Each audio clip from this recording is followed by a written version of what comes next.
W-T-L. Capitalism is the only way, Leslie. It moves our country forward. It's what makes America great. And England okay and France terrible.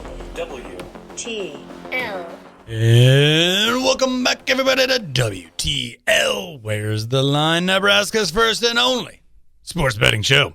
I'm your host, Andy Classen, joined by The J.O. the J.O. from Nebraska. Here we go. And we got to get to, you know, I want to say your wheelhouse, but is like everything our wheelhouse here? Yeah, pretty much. At WTL? Across the board. Mm-hmm.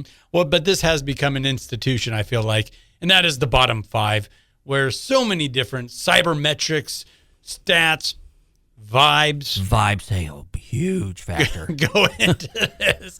And not only do we give you the bottom five teams in the NFL, we give you the bottom five best bets that go along with each and every matchup of that team this week. So without further ado, let's get right into it. Man, this is a good five this week. And when I say that, They're bad. they're bad. I mean, they're real bad. Yeah.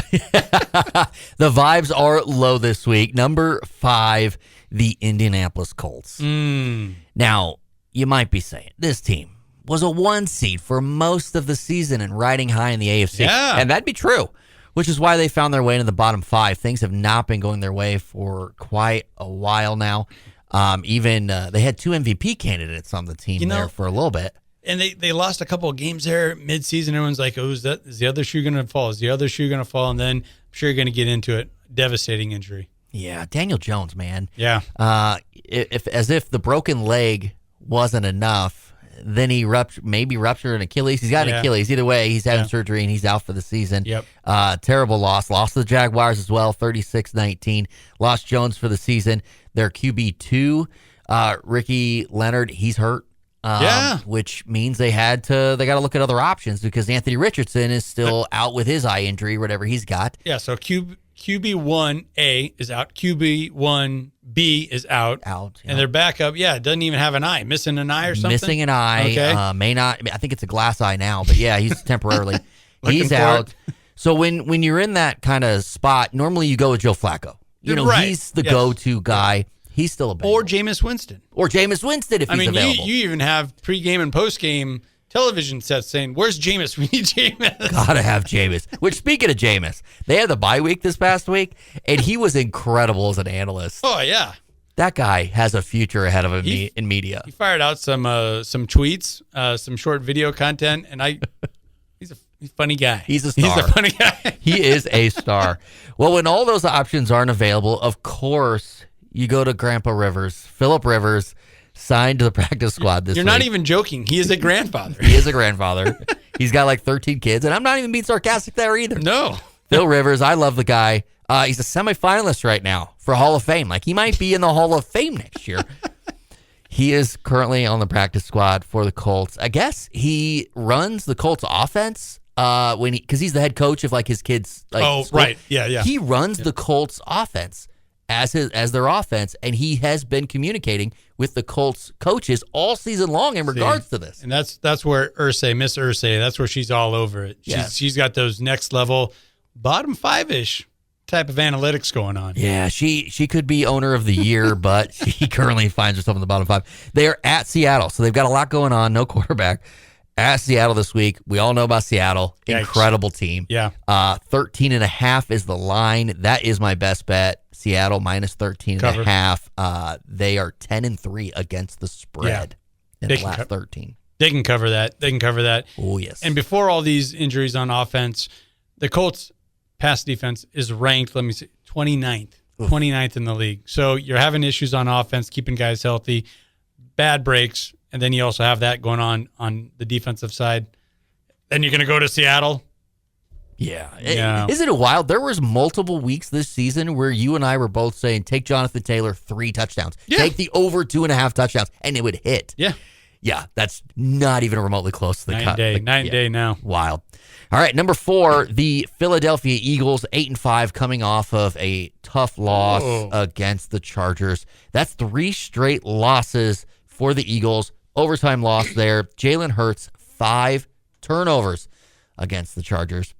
The fans and media, I don't know if you've heard, but they're tough in Philly.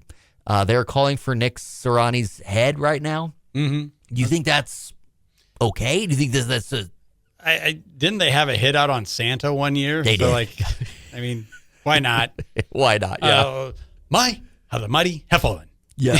It's fun because the Eagles, this is one of those teams too where from the beginning of the season, it's been kind of up and down, but their record's still there and they're still sitting at the top of the division. And it's like, all right, well, they'll figure it out at the end. And then it's kind of taken some of those little vibe checks to turn things. They had this gigantic inflatable Easter bunny in their locker room right now. Yeah, what was that all about? Well, they're just trying to keep everybody smiling. And coach is like, I just want everybody to play happy and confident. I'm like, that's wild for a team trying to win a Super Bowl. Yeah, defending the Super Bowl. Yeah. I'm seeing so many of those funny memes, funny posts. Sirianni trying to play call something over a yard, a 1 yard play. He's scratching his head. Yeah. So the vibes are lower currently in Philadelphia. They do have the Raiders this week, though. In fact, they've got a pretty favorable schedule coming up. They've got the Raiders at Washington, at Bills, and then against Washington at home. So they've got the Raiders at home this week. I'd say take the over 38.5 there. Las Vegas has hit over in 4 of their last 6 games. Yeah, catching the Raiders usually helps you out. Yeah. I like that. Which we're going to get into that. Number 3, the Las Vegas Raiders at 2-11. They just lost to Denver 24-17, but I'm going to tell you right now, that score is not indicative of what that football game was. Denver took care of business against Las Vegas, but for some reason, Pete Carroll, what kind of operation is he running at the end of this football game? You're going to Portnoy this? What is he doing at the end of this football game? Okay, so that's something we have to look at. This is a really bad team. Okay, 2-11. Yep. Nothing really to write home about on either side of the football. But if they're gonna be playing for covers, I mean, we've got to really look at that. That's exactly what happened. For the folks that don't know or weren't in tune to that, yeah, he called like a timeout. Down how many? They're down 2 scores. Yeah, they're at midfield and he calls the timeout with 8 seconds to go. Yeah. Rushes the kicking team unit out there.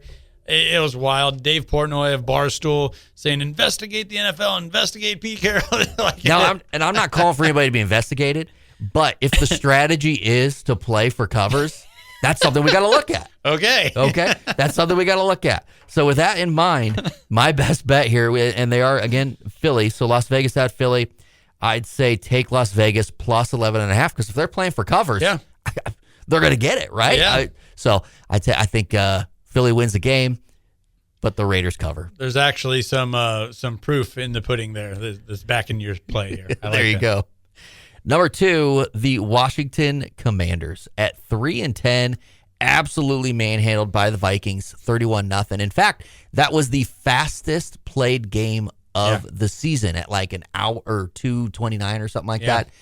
Obviously, that means this team was just trying to get in and out of there. Yeah. That's kind of where their head's at. If you would just comply and run the ball down our throats and take as much time as you want, but just score your touchdown. Score your touchdown. Yeah. But let's just get out of here. Yeah. 8 straight losses for Washington. Jaden Daniels re-injured that left elbow. Not looking good for him.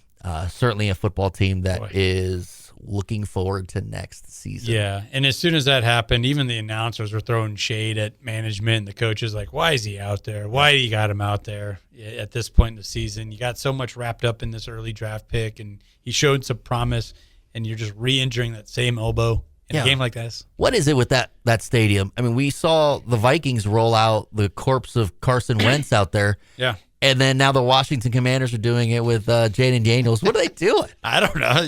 That's where they go to die?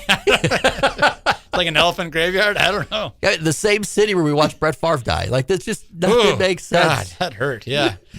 Well, my best bet here, they are at the New York Giants. The Giants are 2-11 against Washington 3-10. So there is some draft implications here. Yeah. Giants are favored -2.5.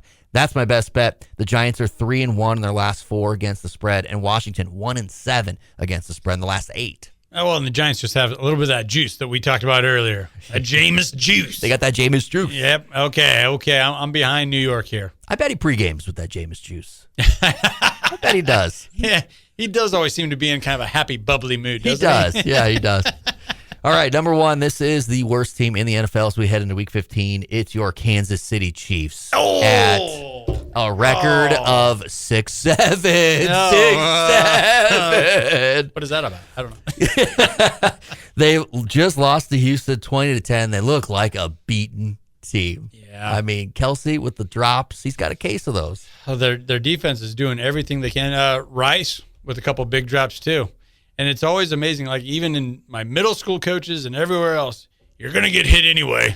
You might as well catch the ball. You might as well catch the ball. That's what I thought with Rice. Like, he was going to get smacked, and he did. Might as well catch the ball and get the first down. Oh, man. And then Mahomes, he's got the case of the picks again, 3 interceptions. And this is in front of not just Taylor Swift, Selena Gomez and Leonardo DiCaprio. What a star-studded audience there in Kansas City. And they just couldn't take care of business. Couldn't hold up their end of the bargain. I actually saw a fan. Not ready for Tinseltown. Putting a video together. They left the game early. The Chiefs they had another drive that could have tied the game. Yeah. They left the game early, just gave up on him, and is calling for Andy Reid's head, which that's quite the take right there. But that's kind of where Chiefs fans are. I saw that disgruntled fan as well. I was shocked during the live broadcast to see that many fans leave the stadium. Yeah. I'm like, you spoiled brats. You For real. Like, you're talking to a Husker fan here. I have like 10 years of pain. We still stay to the end. We stay to the end. Yeah, man, they're calling for their heads. They do have the Los Angeles Chargers this week. My best bet is the Chargers plus 4.5. They are 4-2 against the spread in their last 6 games. And that team really putting it together right now. And we've been talking about throughout this broadcast as the playoff picture is really starting to, come into focus. There are the teams pushing for it that are jockeying for position, trying to win that division, and the teams that, all right, let's just not get anyone hurt. Let's sail into the sunset, gear for next season. To move on to next year, yeah. And that's exactly what you have going on here with the Chargers versus the Chiefs. There you go, and that's our bottom 5. Love it. All right, you threw some shade there at the Chiefs. Got a nice little work in there for your Chargers to cover. I felt good about that. Yeah. Well, I was kind of hard on your Chargers last week. And they got the win. Took care of it, They got the dub, though. I didn't say they weren't going to win. Didn't think they would. But they did. Yeah. And I do think they're going to win this week. So I'm on board. That's the bottom 5. There you go. With your bottom 5 bets. Well, how about do it for us this week here at Where's the Line? Be sure to check us out on YouTube and our YouTube short videos that come out each and every game day for that latest edge possible. Also, follow us on ESPN Tri-City Radio and their Facebook page. We're over on X. And we have a couple of X handles. You got the Laugh With Me. You also got J.O. J.O. from Nebraska. So we're out there. You can find us. We're all over the place. We're all over the place. For Jeremy Odem, a.k.a. the J.O., I'm Andy Classen. Thank you for listening. This has been WTL.